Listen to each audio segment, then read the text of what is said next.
बलवान, शुभ या उच्च बुद्ध का प्रभाव।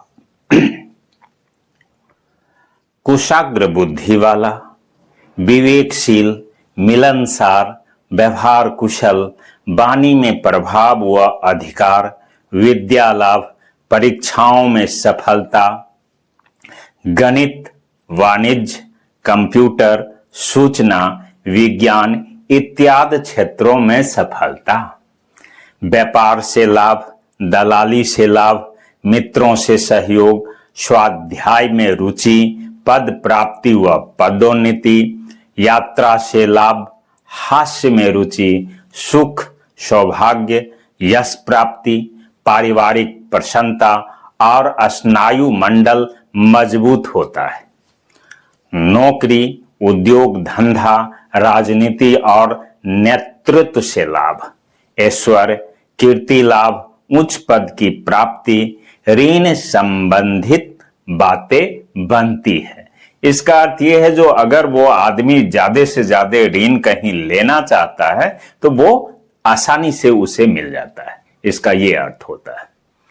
शासक से लाभ या सम्मान, पितृधन, सास से लाभ, उदार स्वभाव वाला, कांतिमान, प्रसन्नचित, भाषा में मधुरता, वैभव प्रिय, विनोदी, चुस्त, धार्मिक, कंजूस, स्त्रीय प्रिय और धनवान होता है। सभा आदि में भाषण द्वारा जनता को मंत्र मुग्ध करने वाला, व्यापार कुशलता, संग्रही, मिष्टान प्रिय, व्यक्त, साहित्य, गणित, लेखांकन में विशेष रुचि रखने वाला होता है। लेखक, कवि, संपादक, पत्रकार, प्रवक्ता, नेतागिरी करने वाला, मंत्री, सदैव जिज्ञासु रहने वाला, सजग, सतर्क, परिश्रमी, कार्यदक्ष, चंचल, अल्प भातृवान। जिसका उच्च बुद्ध होता है ना, उसके पास भ्राता यानी भाई का अभाव होता है, यानी ज्यादा होता है ना, 5 भाई 6 भाई बहुत लोग होते हैं, ऐसा वो नहीं होता है।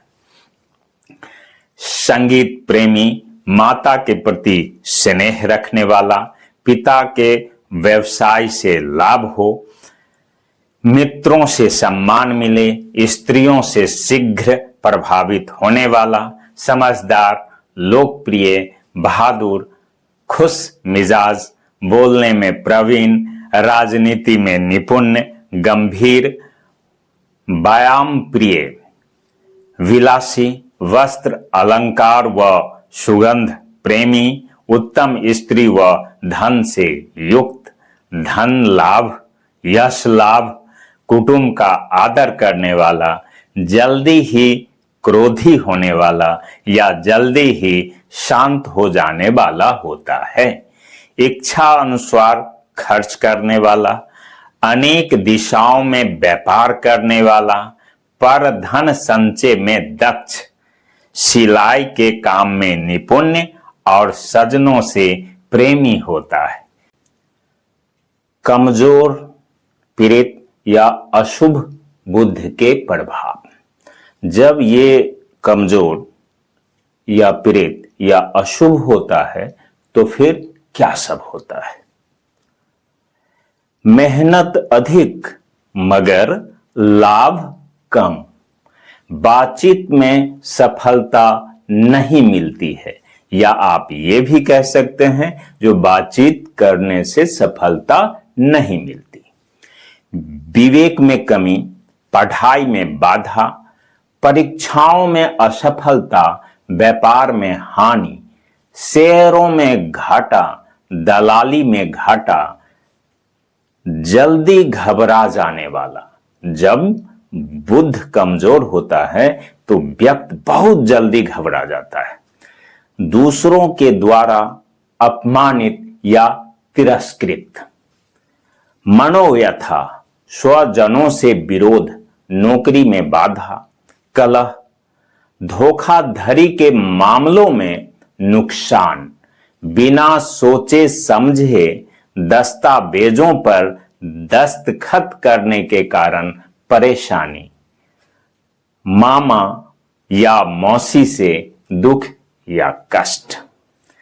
कमजोर बुद्धि, वाणी में प्रभाव व अधिकार न हो, विद्या की हानि, गणित, वाणिज्य, कंप्यूटर, सूचना विज्ञान आदि क्षेत्रों में बाधा, हास्य में अरुचि, मित्रों से धोखा मिलता है, यात्रा से घाटा, सुख सौभाग्य में बाधा, यश प्राप्ति में बाधा, पारिवारिक अप्रसन्नता और स्नायु मंडल कमजोर होता है।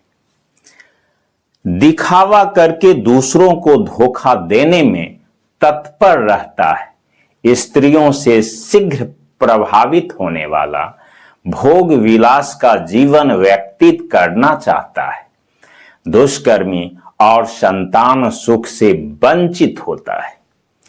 स्त्री द्वेष के कारण धन को नष्ट करने वाला, कुत्सित तथा अपने बंधु बांधवों से द्रोह करने वाला होता है। अविश्वासी और परदेशवासी होता है। जब बुध कमजोर हो तो बहन, दीदी, बेटी, चाची, भांजा, भांजी, शाली, भाभी और ननिहाल पक्ष से सहयोग नहीं मिलता है। अब देखते हैं जो जब कमजोर, पीड़ित या अशुभ बुध होता है तो रोग क्या सब उत्पन्न कर सकता है। तो त्रिदोष जो होता है ना, उसका मुख्य कारण बुध ही है।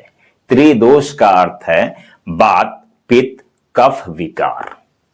दांत और जीभ संबंधी रोग, गला एवं नासिका रोग, कान की बीमारी, त्वचा विकार, दम्मा, पथरी, बहुमूत्र। बहुमूत्र का अर्थ होता है अत्यधिक पेशाब होना या बार बार पेशाब होना, लेकिन अधिक मात्रा में।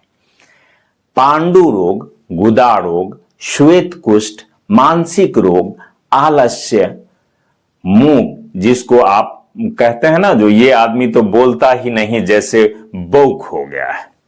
मंद बुद्धि, बुद्धि भ्रम, गुहि रोग, नींद न आना, लकवा, अल्सर, चक्कर आना, पागलपन, हेजा और निम्न रक्तचाप यानी लो ब्लड प्रेशर, टाइफाइड, दिल का दौरा पड़ना इत्यादि। अतः आज आप समझ गए, जो अगर बुध कमजोर होता है या अशुभ होता है या पीड़ित होता है तो ये क्या सब दुख देता है। जब कोई भी व्यक्ति इस चीज को समझ जाता है तो फिर उसका निदान करना आसान हो जाता है। बहुत बहुत धन्यवाद, बहुत बहुत धन्यवाद।